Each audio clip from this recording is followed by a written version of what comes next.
Some of our customers choose to mount their QwikLOK to a T-slotted table. To do this, you will need the appropriate T-nuts and socket-headed cap screws for your machine and a set of Qwik's toe clamps. To save time, especially on repeat setups, if you do not have access to a Qwik foundation, QwikLOK recommends using locating keys and a parallel to install them. When selecting the appropriate socket-headed cap screw, ensure the thread engagement is at least 1 screw diameter, but is not so long it bottoms out before clamping the QwikLOK's toe clamp rails.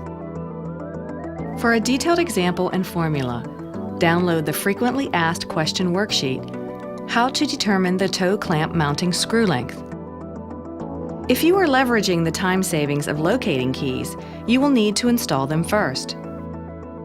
Insert the locating keys and align them with your parallel, ensuring they are parallel to one another and square to the base. Secure them using the 3mm hex key provided. Align the locating keys with the T-slotted table and slide the QwikLOK into its proper location. Position the toe clamps toward the center of the clamping surface.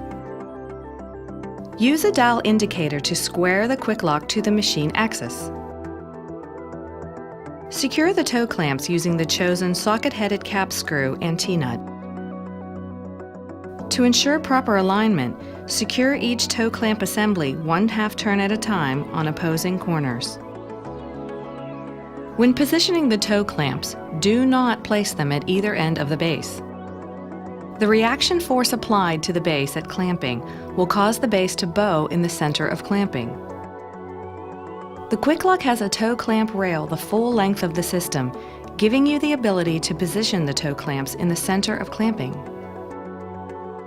Raising the QwikLOK up on blocks will introduce unnecessary bending moments to the system. If you need to raise the QwikLOK, ensure the system is fully supported.